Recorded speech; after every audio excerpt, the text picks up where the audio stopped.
Hello and welcome to my video on 7.8, the standard model. the standard model. So this is a pretty boring name, the standard model, the basic model, the lame model. But this is actually kind of the last step, at least current knowledge, the last step for the atomic model, how an atom is constructed. So we started with the billiard ball model to raisin bun model to Rutherford and J.J. Thomson's models to eventually the electron cloud with orbital levels and shells.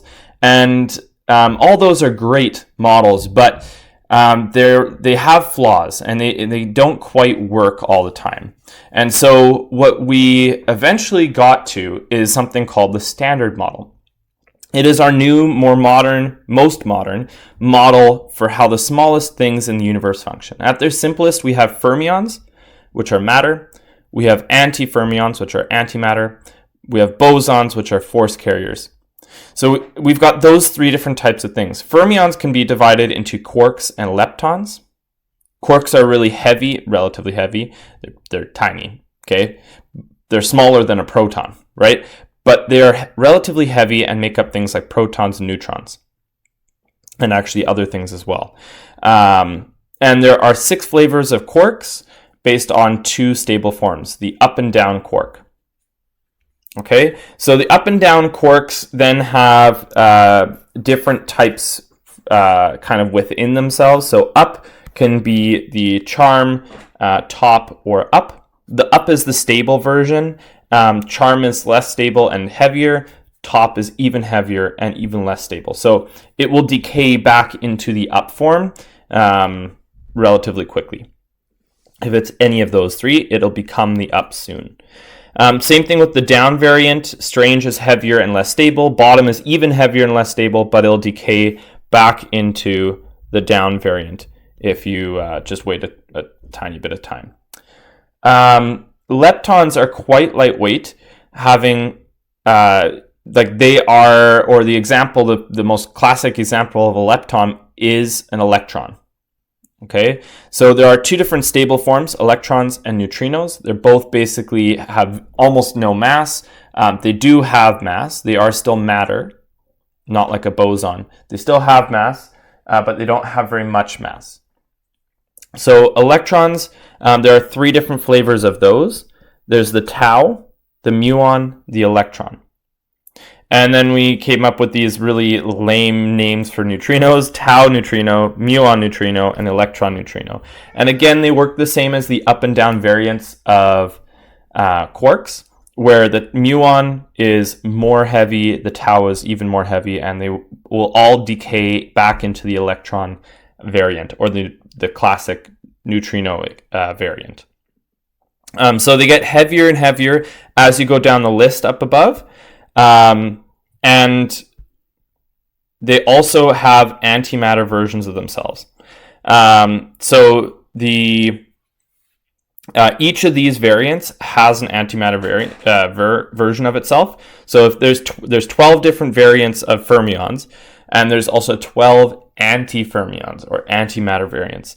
And antimatter variants don't like to be next to regular variations of themselves, because if there's a anti-electron and an electron, they will actually they will crash into each other and annihilate each other. Okay, so we don't like that. So they won't be next to each other like that. So that's important. I got this diagram from a really good YouTube video. The link is here. And I'll put it in the video description as well. But basically, I really like this diagram. It kind of shows you the different parts. So here to here, we've got all the different types of quarks. Okay, and they always want to go to an up quark or to a down quark. Okay, because those are the stable forms. From here to here, these are all of our different leptons. These all want to turn into an electron. These all want to turn into a neutrino. Okay, so these are all the fermions that I've circled in red. And then inside here, we've got our different bosons. Now, photons are kind of weird, and maybe there's a graviton. Maybe, we're not sure. But these other ones we feel a little bit better about. And then the unifying one is the Higgs boson, which we're really trying to learn more about. And honestly, it's pretty confusing. So there's plenty of other diagrams that might be able to help you understand that. This is just showing all of our antimatter particles, so our antimatter version. Just the only one to maybe, or the only two to really focus on are these two. Or maybe, I guess, that's not fair. These four. These four are all interesting and important to know about. So positron, an anti-neutrino, anti-up quark, anti-down quark. Those four we should really be used to and understand. And we're also going to be focusing on these four. These ones are the regular versions of those same fermions. Okay, and again, you can have many different diagrams that show this, and so I'm just kind of highlighting a couple different diagrams that show this idea. But there's also, in this one, it doesn't include antimatter. In that first one, it didn't include antimatter. This one includes antimatter, but it doesn't include the bosons. So, you know, whatever, we try. These are all given in your formula sheet. I believe these are the most modern numbers that we use. But the important part to look at here is to notice the charges on the up and down quarks and the masses on the up and down quarks. Those are probably the most important pieces of information to know about. Because by noticing that, we can now be able to make a proton and a neutron using up and down quarks. So go ahead and see if you can answer example 1, 2, and 3. Pause the video now and see if you get the same answer I do. All right, so given the data above, we were told that it always comes with 3 quarks. And so if we're talking about a proton with 3 quarks, we know that it has to have a +1 charge.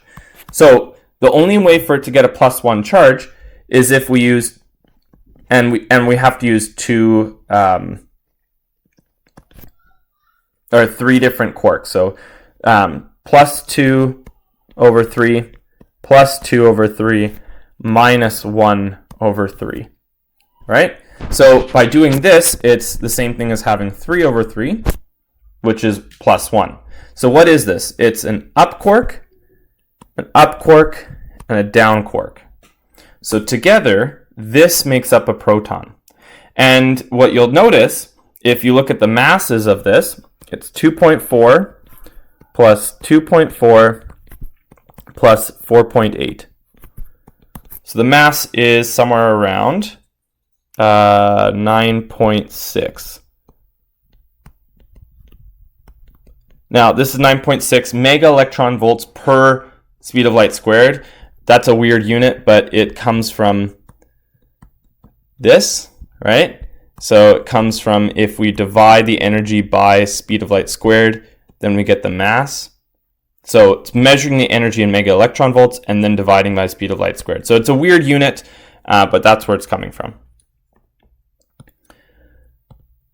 Okay, so now let's try a neutron.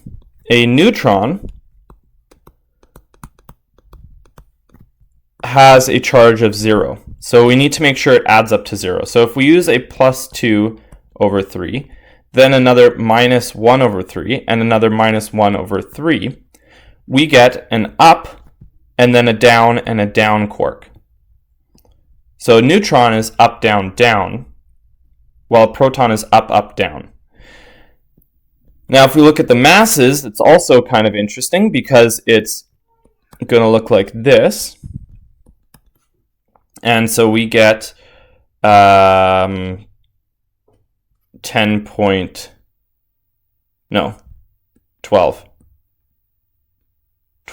mega electron volts per speed of light squared. And you can see that a proton is actually heavier. A neutron is actually heavier than a proton. So that's interesting to note.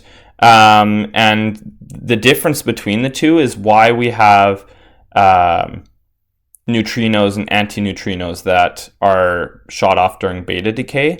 It's to make up that difference.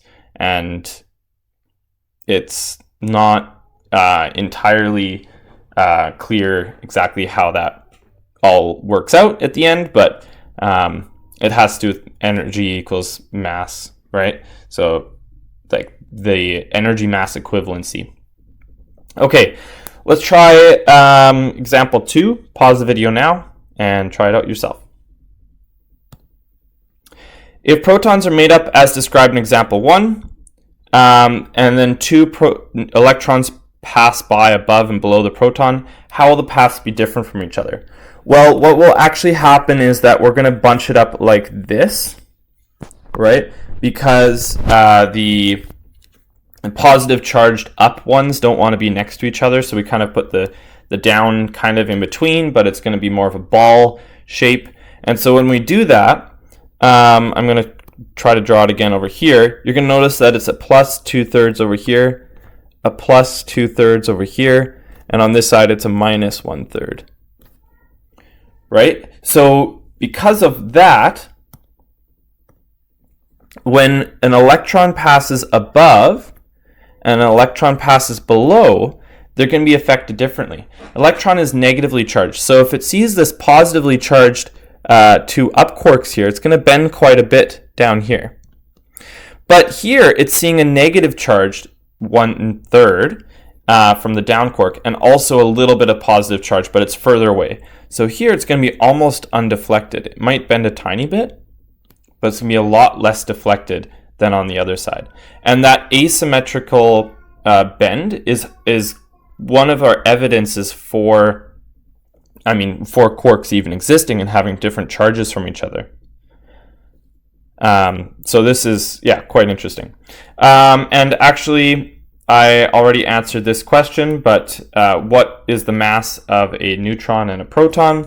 The neutron is 12 mega electron volts per speed of light squared, whereas a proton is 9.6 mega electron volts per speed of light squared. And actually, what I'm going to ask you guys to do right now is, can you convert these in kilograms? So what would we have if we converted these into kilograms? So pause the video now, try it out yourself. Okay, so what we're going to do is we're going to use this formula here, this equivalency formula. And the mass is given by this amount.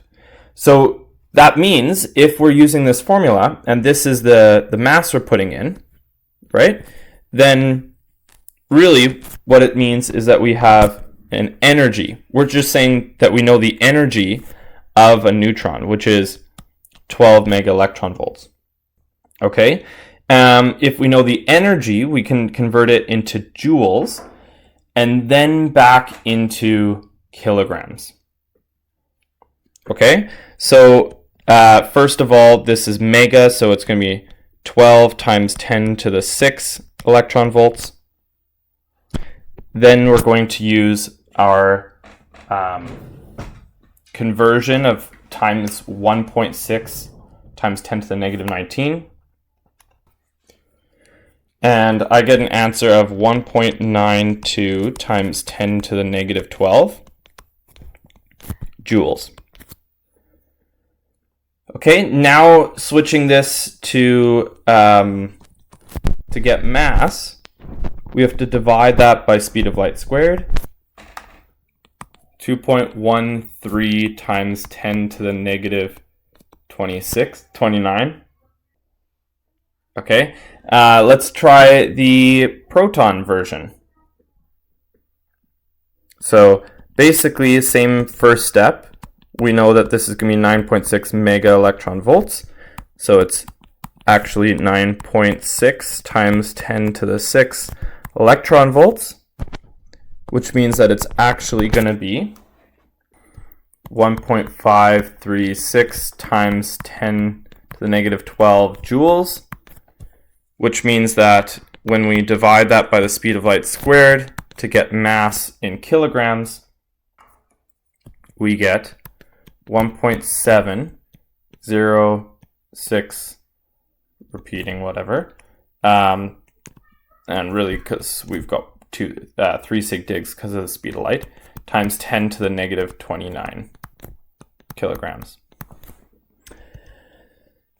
Now, you might notice, I sure hope you notice, that these are not the same as the masses described in your formula sheet.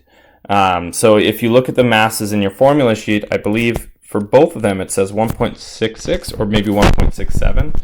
I don't remember which, times 10 to the negative 27 kilograms.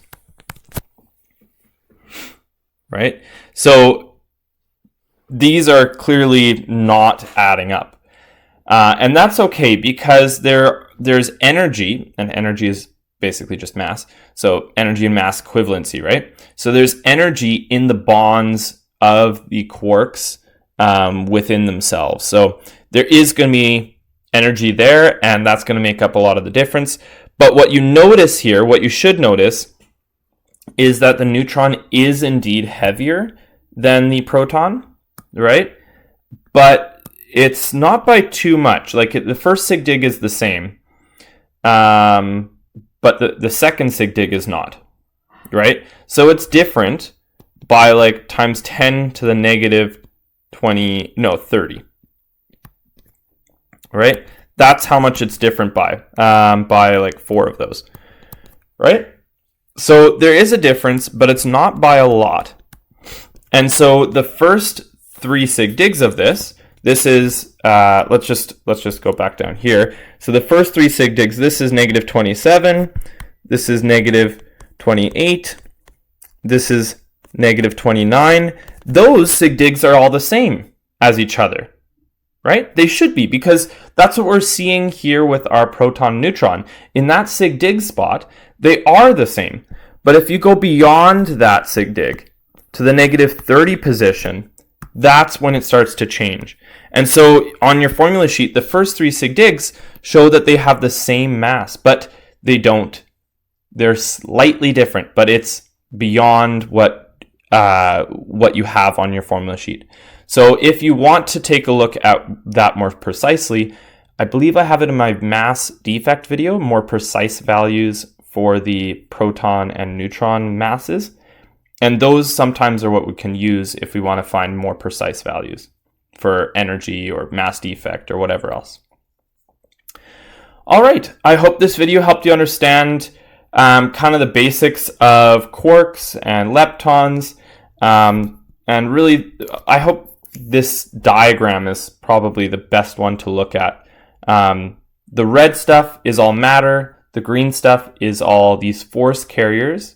So they help the different fundamental forces, although gravity is not included, which is confusing. But yeah, I hope this video helps you better understand the standard model, and good luck.